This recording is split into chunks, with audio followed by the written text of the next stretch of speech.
What's up, YouTube? This is me, Asian Dave, aka Fanatical for Jesus, aka Dalway, aka David Chu.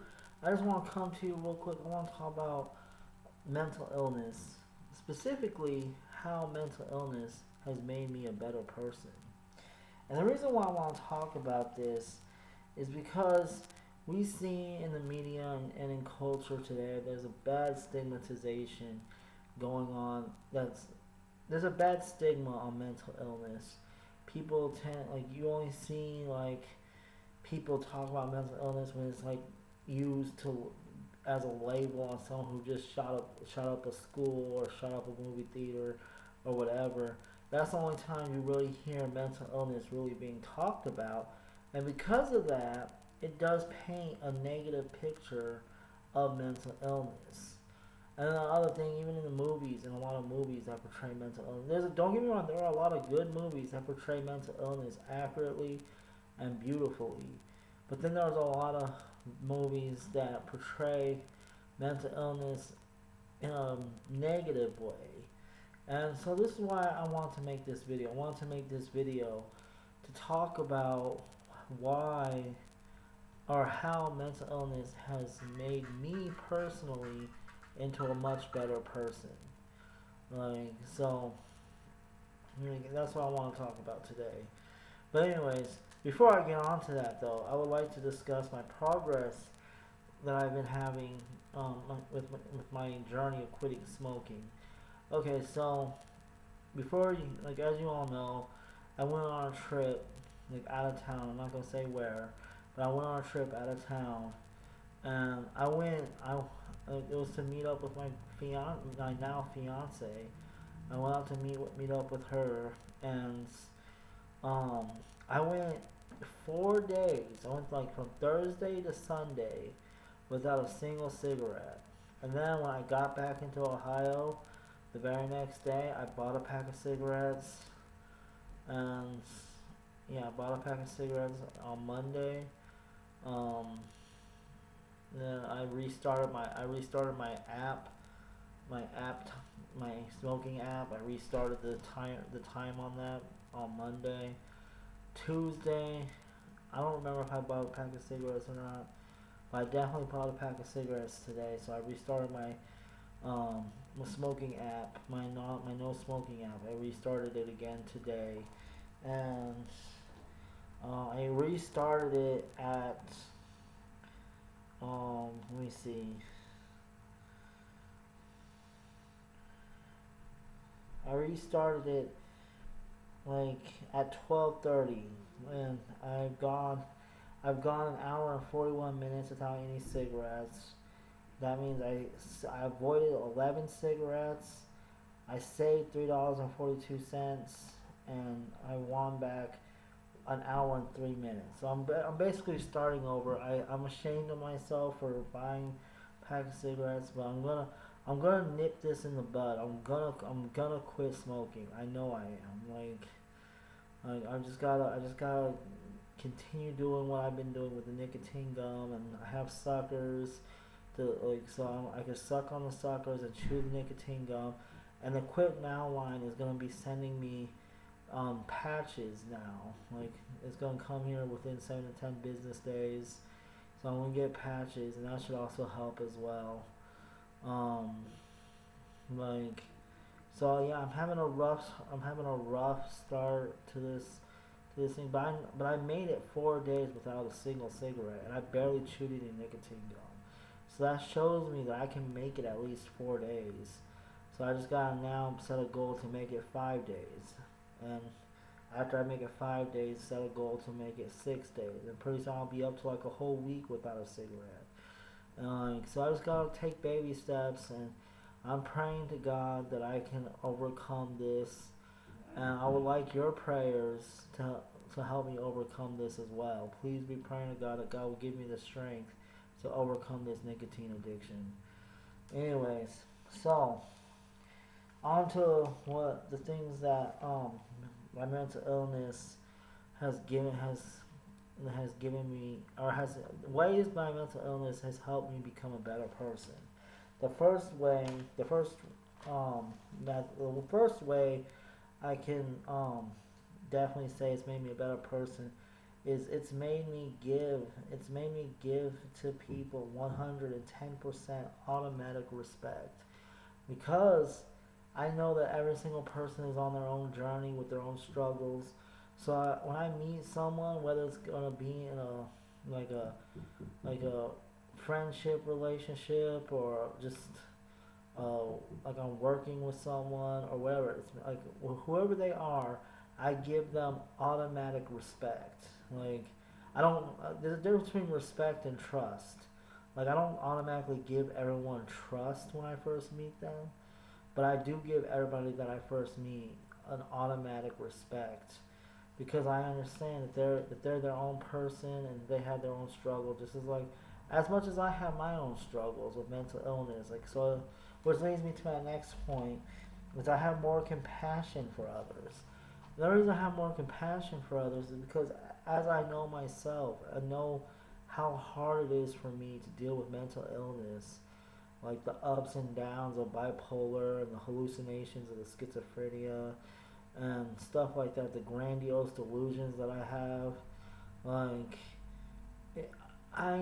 because of these things that I deal with on a day to day basis, I have more compassion for someone else who struggles in whatever way they struggle.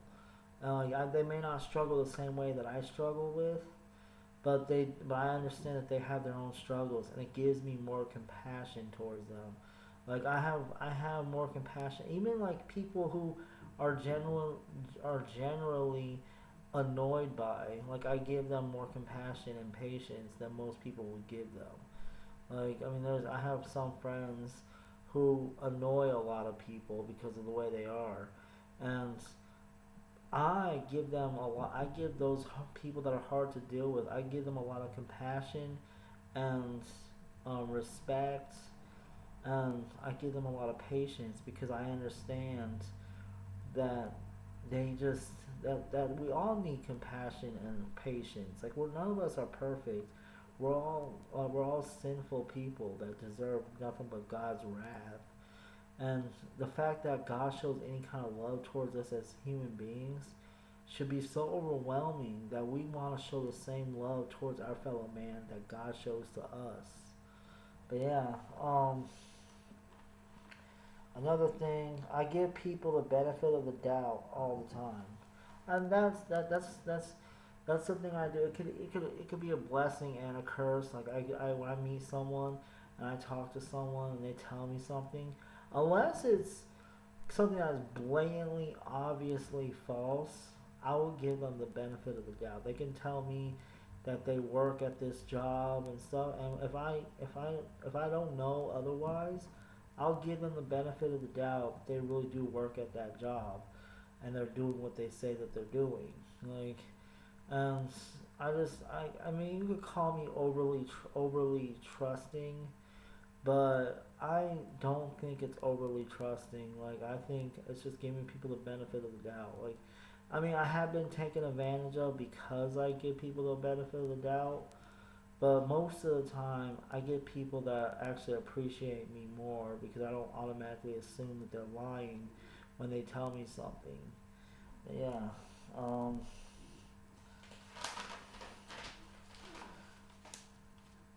and finally, the other thing about it is I'll do anything to make someone happy within reason. And the reason why I do that, I'll bend over backwards to make sure someone else is happy, is because I feel an obligation to seek the good for all people. And whatever that good may be, like I do feel an obligation, whether it's my mental illness or it's the fact that I'm a Christian, like I do feel an obligation. It could be both. That it's because I'm a Christian and because I'm mentally ill. But I do feel an obligation to seek the good of all people, like no matter what, no matter who they are, no matter what they are, I do feel an obligation to seek the good of all people, and I do have a heart to serve people. Like, and I know this like again goes back to the whole benefit of the doubt thing. People that opens doors for people to take advantage of me because I do have such a servant's heart. But I I'd rather be helping other people and risk someone taking advantage of me than being cold towards other people and never make close connections with other people. Like, I mean, to me, I benefit more from serving others than I do from being negative towards people. Like, and so, I don't know, you can say it's because of my mental illness. It probably is because of my mental illness. Because, like, I know I have this belief in my head that I gotta serve people. And, and I don't know what exactly it comes from. Like, I think it's partly my mental illness, partly my Christianity. But I do feel the need to want to serve. Like, I'm looking for ways. Like, I wanna start helping out more with my church, but I don't know what exactly I can be doing. Like, I just wanna serve people. Like, I wanna help people with different things. Like, and I don't know. I feel like um I feel like I wanna just help people, and that's part of the reason why I want to go back to school and finish getting my degree in social work, because I do have a heart to serve people, and I want to serve specifically the mentally ill community, which is why I want to start my Christian-based mental health outpatient clinic, because I want to serve mentally ill people and show them the love of Christ. And um, I mean, I do still have a heart for teenagers, but I mean, like, my heart really nowadays is really set on mentally ill people. Like, I have a deep compassion for mentally ill people. Cause, like, I don't know, I want to serve people who are like me, but I also want, like, I don't want to just serve people who are like me. I want to serve all kinds of people. But I don't know. Like, I hope you know what I'm trying to say. I may not have been very clear with my words, but I hope that you understand what I'm trying to say in this video. Like, I mean, as you can see, I just listed off 3 or 4 different reasons why mental illness has enriched my life. Like, even if it's not the direct cause, like, it still has enriched my life and made me into a better person. Like, I don't think that if I didn't have mental illness, I don't think I would be the same person I am today. Like, I wouldn't be the compassionate person that I am. I wouldn't be the serving person that I am. I wouldn't be um, the understanding and patient person that I am. Like, I would be definitely, if I didn't have mental illness, I'd probably be a lot more arrogant. I already am pretty arrogant, but I would probably be a lot more arrogant if I didn't have mental illness. I would probably be not as humble. Like, oh, that's another thing that mental illness has caused in me. It caused me to be like a really humble guy. Like like um I I don't think of myself as better than other people. So I look at myself as on the same level as other people. I'm probably actually I always tell people I'm probably the worst Christian out there, because if you've seen my thought life and my day to day living, I'm probably the worst Christian out there. But, well, like, not the worst, because the Apostle Paul takes that title for himself. But I'm the second worst Christian out there. So yeah, my mental illness has caused me to be really humble, and to not think of other people as better than myself, and to no, and to not think no, and to think as other to blah blah blah. Let me rephrase that. It's helped me to think of other people as better than me, and like, or even on the same level as I am. And it's caused me to not be self-righteous, because I know that my salvation is not of my own. It's solely based on Christ alone. Like, so, in a sense, I mean, like, I guess this is how mental illness and Christianity has both made me better person, because without mental illness and Christianity in my life, I'd probably be a really shitty person. Like, I would be 100% arrogant. I would be, um, I don't know where, actually, I don't know where I'd be if I didn't have mental illness and if I wasn't a Christian. So, like, yeah, like I'm thankful to God, like that God given me that. Not only did God call me out of sin, and He's molding me into the godly man that He wants me to be, but He's also, I thank God that He's giving me mental illness to keep me humble, keep me compassionate, keep me understanding, and keep me patient when I deal with others. Because I do realize, like I said, everybody has their own struggles. They're going through their own lives. So yeah, I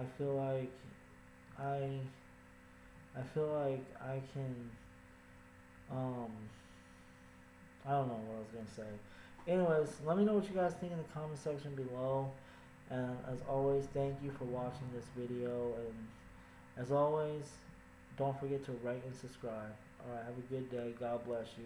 And deuces.